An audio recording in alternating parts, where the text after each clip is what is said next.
Hi, I'm Callie, and welcome to my kitchen. It's pizza night at our house, which means I have some dough proofing, and I'm about to make my fresh tomato pizza sauce. It's a fairly quick sauce that doesn't have a long simmer time that can be eaten a couple of ways. I like it chunky, or I can tell you how to make it a smooth marinara sauce. What I'm going to make makes enough for about two 12 to 14 inch pizzas with a lot of sauce on them and then some left over. If you don't like a lot of sauce, you might be able to get enough for 3 big pizzas out of this. I'm going to start out with an onion. I'm going to chop this and get it going in my pan. You want to cook it till it's at least translucent, but I like to cook it till it's pretty caramelized. So I'm going to get that going before we get into anything else.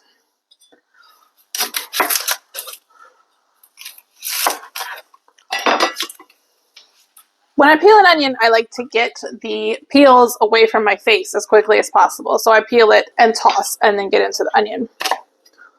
I'm just going to do a medium dice.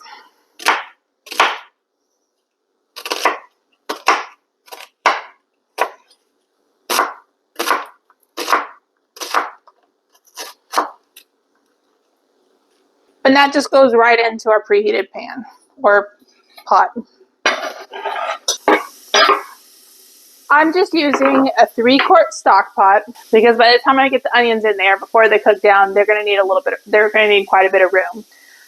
So you don't want to use too much of a smaller pot than this. And you're going to use about a tablespoon of fat. You can use butter, you could use bacon grease, you could use a vegetable oil, but whatever you use, remember that taste and flavor is going to carry over into the entire dish. In this case, since I'm making pizza and I'm going to use olive oil with my dough later, I'm going to use an olive oil for this so that it has that flavor throughout.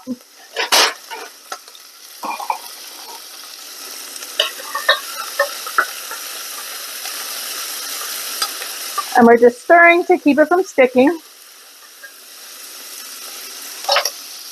And I'm going to add about a 1/4 teaspoon or about a gram of salt at this time,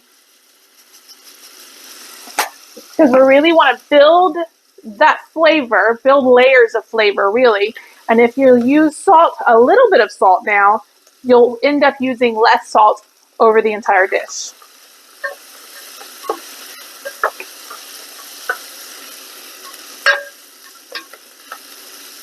I could get everything ready at one time, then I have to stand here for a while those onions cook. So when I cook in my kitchen, I like to get my onions going or something that's going to take a while, and then I'll do some of my other prep. In this case, it's the tomatoes. I'm using organic vine-ripe tomatoes, or the tomatoes on the vine. You can use whatever tomatoes that you can find fresh. The fresher tomatoes are going to make a better sauce for this sauce. I know that a lot of times Roma tomatoes are what people like to use for sauce. That's not really necessary with this sauce. I find they're just the fresher ones. So if you go to the farmer's market and find tomatoes there, those also make a great sauce. These are what we found at the local supermarket. I have 1.5 pounds, or it's about 650 grams of tomatoes.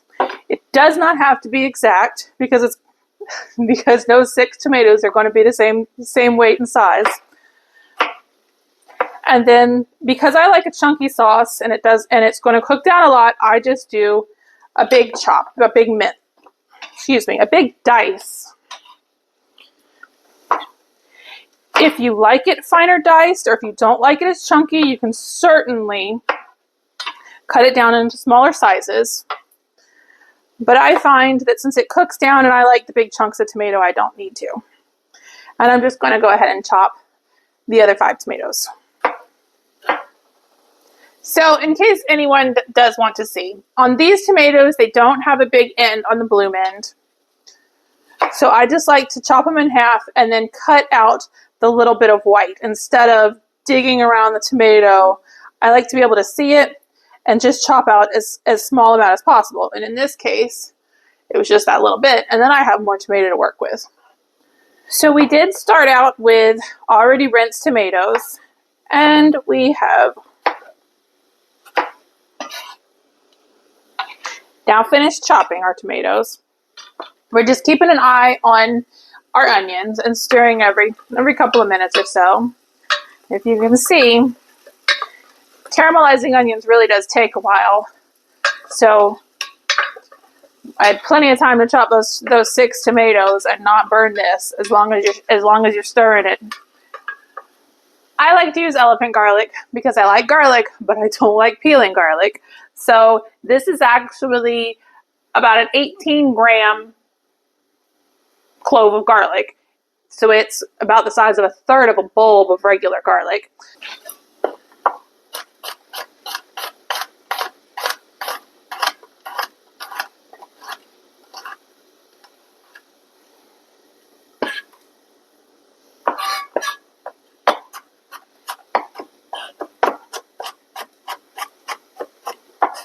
And now that I'm done with this, I'm just going to set this aside until we're ready for it. So the longer you cook these onions, the sweeter they're going to get. I am using a sweet yellow onion, which starts out fairly sweet, but I like them even sweeter. It adds a nice flavor to your sauce. You could always eat them as soon as they're translucent. You could start adding your stuff, but my personal preference is the more caramelized onions. Can you see that? You do not have to stir these constantly, but you definitely don't want to walk away from these at this point because you do not want to have them stick and burn. In my experience, onions seem to caramelize a lot better with butter. So if you do use olive oil, you want to make sure that you're staying by it and it's not going to burn. We're probably not going to cook these as long as if I had cooked them in butter because I don't want them to burn. You can also add a tiny bit of water if you're afraid of them burning and you need to do something else for a minute. You just want to cook that water back out. I'm going to taste them to see if they're where I want them. Those are pretty sweet there. So if you've tasted your onions and they're where you want them, we're going to add,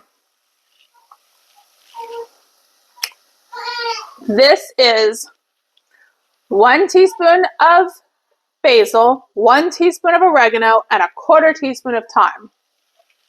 This is what I like to use. You could also use about a tablespoon of your favorite Italian seasoning. We're going to go ahead and add in our seasoning and our garlic at this time because these onions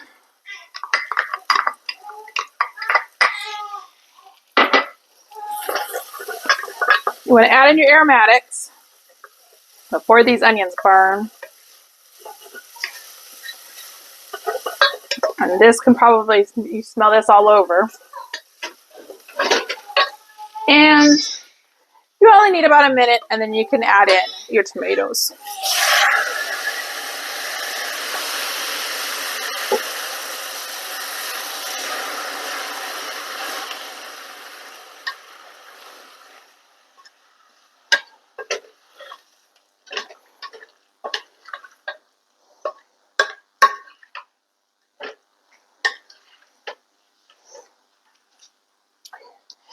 Now, that's when you want to add in your herbs if you're using dried herbs. If I have fresh herbs, if I'm growing a garden and have fresh herbs, or if I've bought some from the store, you're going to add those in later.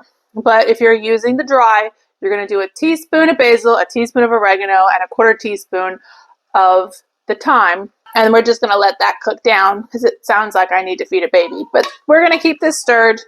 Okay, it's been right at 20 minutes. We've stirred the sauce once or twice while I had to step away to feed a baby. So I put the lid on it because I did step away. You could probably keep the lid off. It's going to depend on your cookware. But if you can see that sauce, we're getting there. I can actually leave the lid off at this point since I can stand in here and watch it. And we're getting close on that home stretch. We're going to leave the lid off and cook some of the water out. Our sauce has been simmering for another 4 or 5 minutes. It hasn't thickened up a lot more, but we've gotten to the point where we need to taste it. And this is where personal preference is going to come in. You're going to want to taste it. Always taste your food before you feed it to people. Taste it before everything is done so you know you've gotten it right. Don't go blindly into eating something and then find out then that it's too late and it needs more salt. So we're going to taste this and see if it needs more salt. Another thing I like to do is taste it with some of the toppings that I'm going to have. Since this is my pizza sauce, I usually will take a pepperoni or some cheese or something that's going to be on your pizza that's salty and taste it with that to make sure that it's good. I'm going to taste it on its own first. And as you can see, it's still pretty runny, which if I'm doing a deep dish, I actually don't mind. But if you're doing a thinner crust pizza, you probably want it a little thicker. I think it's good on salt, but I'll show you what I like to do here.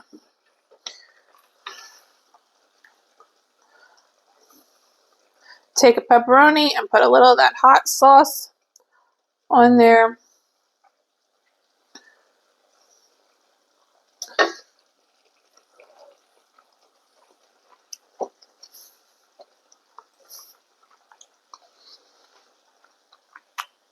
Because that is a completely different flavor with that pepperoni, and I'm liking that.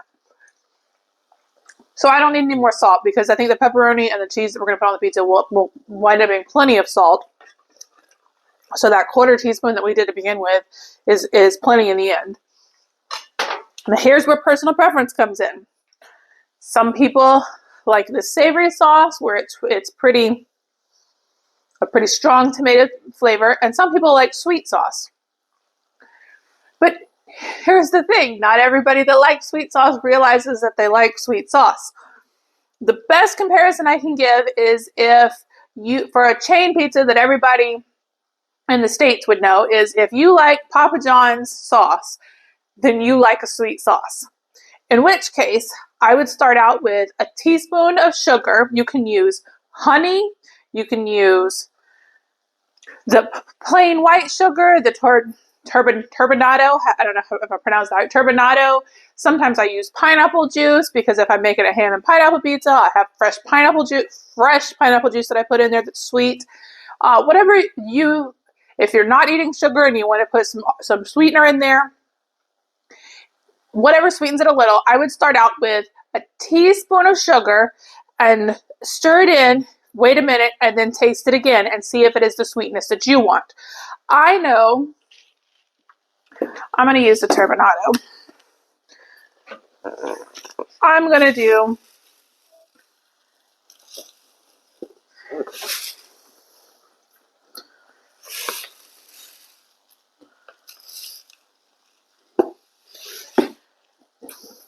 it wasn't quite an even teaspoon, but I'm going to do 2 teaspoons of the turbinado and taste it again. So the secret is that over the 15 or so years that I've been cooking this sauce, most people don't know it has sugar added to it unless they've seen me add the sugar to it. So a lot of people like their sauce a little sweet and they don't even realize they like it sweet. But if you like it was, leave it. But I suggest a little bit of sugar and try it with that teaspoon first and see if you like it before you add any more. You may find you like up to 3 teaspoons or a tablespoon of sugar added to it.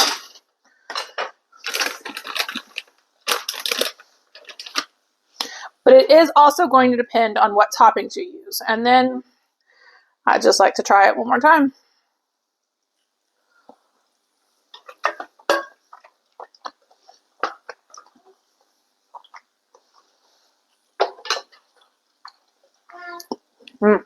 Yeah.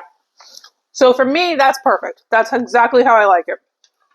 I like that chunky sauce. It's the right amount of runny.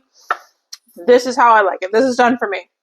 You can simmer it if you want it a little thicker. You can simmer it for a few minutes longer. It's been simmering for right at 29, 30 minutes right now with the lid on at some point.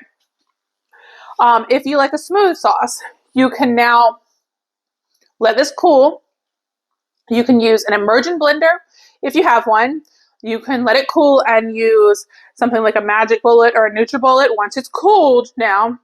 Or you can use a big blender and just blend it in the blender and pour it back into the pan, and you can simmer it for a few minutes once it's back in the pot. And I've had the two sauces side by side, and people have had a hard time believing it's the same sauce, but it makes a very nice smooth marinara if that's how you like your pizza sauce. We like ours chunky, or I like it chunky, and I'm the one cooking it. But we like it chunky with the big chunks of tomato, and so it's done for us. You can put this in an airtight container and put it in the refrigerator for up to 7 days. Or you can put it in something airtight with all the air squeezed out and put it in the freezer for longer. I would freeze it in portion sizes for longer, for months at a time. But that's it. Our sauce is ready for our pizza. And if you liked our video, give us that thumbs up. Drop a comment or two if you have any questions, any parts that weren't clear, any other recipes that you'd like to see. We are doing a video for our pizza dough, for an easy pizza dough. Hopefully that video will be ready and that link will be in the description. And y'all have a good one.